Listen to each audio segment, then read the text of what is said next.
Hello people and welcome back to the Forbes YouTube channel. आज है 30th of December and we are back with our daily current affairs initiative where we bring to you 10 questions from current affairs in the MCQ format which are extremely important for all your competitive exams. So without further ado, let's move to question 1 of the day. The Dhanu Yatra festival, being celebrated as the world's largest open air theatre in Odisha, showcases enactments from life of which mythological figure?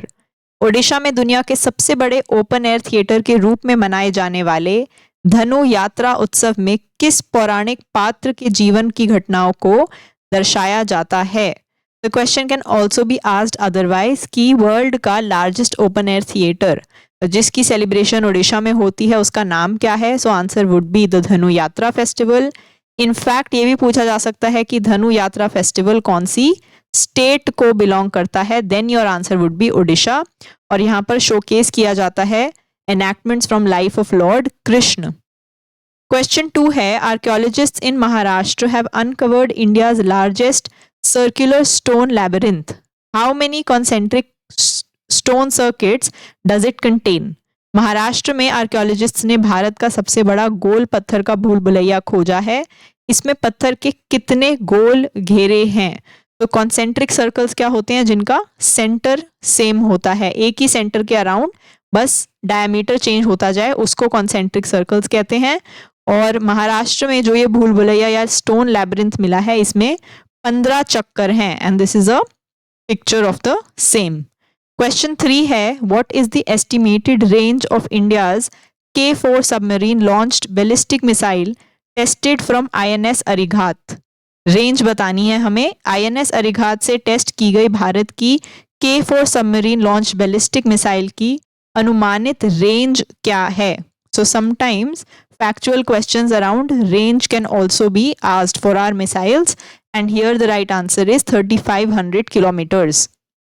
Question 4 है which recently launched digital platform in India offers real-time analytics to monitor governance performance and improve citizen service delivery.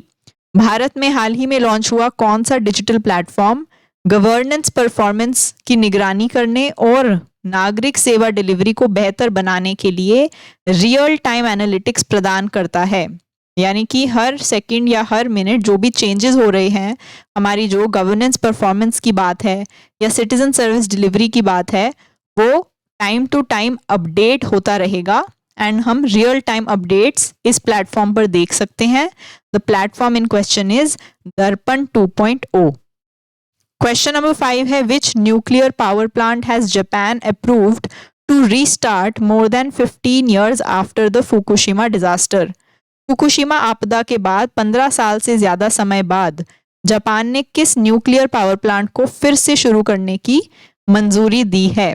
तो जो Fukushima disaster है वो हम सभी को पता है 2011 में जो बहुत ही बड़ी सुनामी आई थी जापान में, उससे न्यूक्लियर डिजास्टर भी हो गया था वहां पर बिकॉज जो न्यूक्लियर प्लांट्स हैं वो भी उस सुनामी की चपेट में आ गए थे जिसके चलते फिर काफी न्यूक्लियर प्लांट्स बंद भी कर दिए गए थे.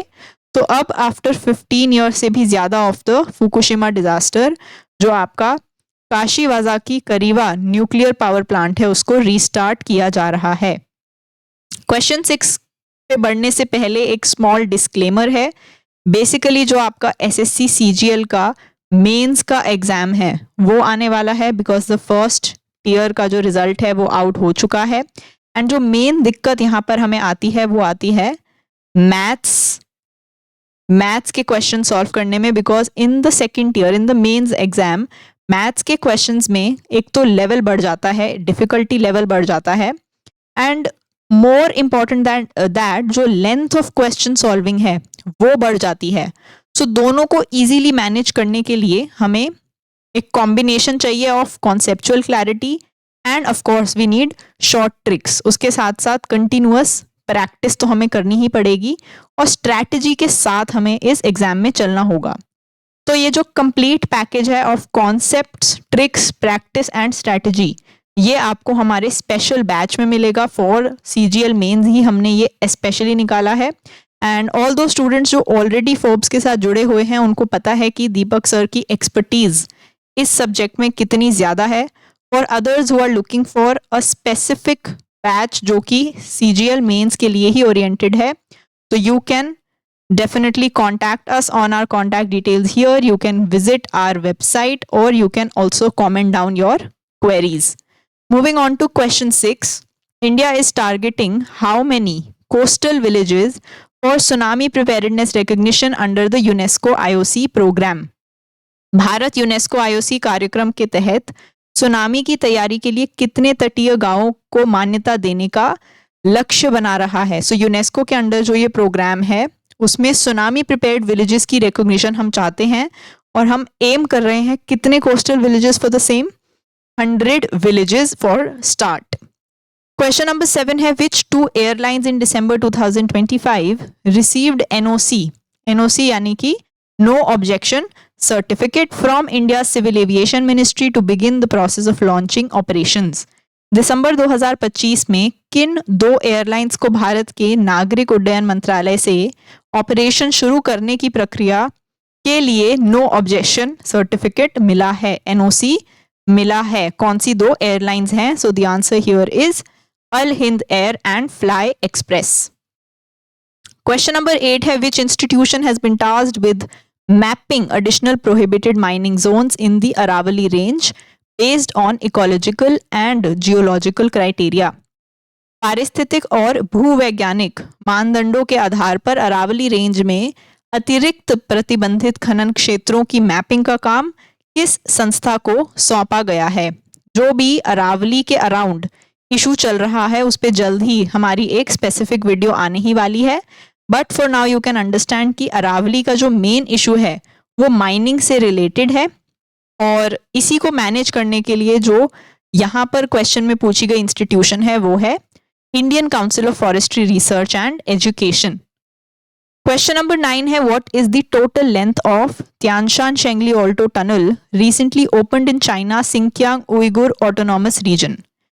चीन के शिंकियांग उइगुर ऑटोनॉमस रीजन में हाल ही में खुले त्यानशान शेंगली ऑल्टो टनल की कुल लंबाई कितनी है? अब ये जो रीजन है ये वाला रीजन चाइना का न्यूज़ में इसलिए भी रहता है क्योंकि यहाँ के जो उइगुर मुस्लिम पॉपुलेशन है वो बहुत ही ज़्यादा प्रताड़ित हैं चाइना में, इसलिए ये रीजन न्यूज़ में बना रहता है। तो यहाँ पर जो नई टनल आई है उसकी लेंथ है 22.13 kilometers. Last question of the day है by which year has Indian Railways plan to double the capacity of originating trains in 48 major cities. Indian railway ने किस साल तक 48 बड़े शहरों में शुरू होने वाली ट्रेनों की कैपेसिटी को दुगना करने का प्लान बनाया है? यानी कि वो ट्रेन्स जो उसी सिटी से स्टार्ट होकर दूसरी डेस्टिनेशंस पर जाएंगी, ऐसी ट्रेन्स को डबल करने का जो प्लान है 48 मेजर सिटीज में वो किस साल तक टारगेट किया गया है? सो the answer is 2030। With this we finish off our 10 questions of the day. If you liked the video then please subscribe to our channel and follow us on all our social media channels. For ebooks, e-PDFs and lots of daily updates for free you have to join our Telegram. The link is in description. Thank you. Bye bye and keep learning.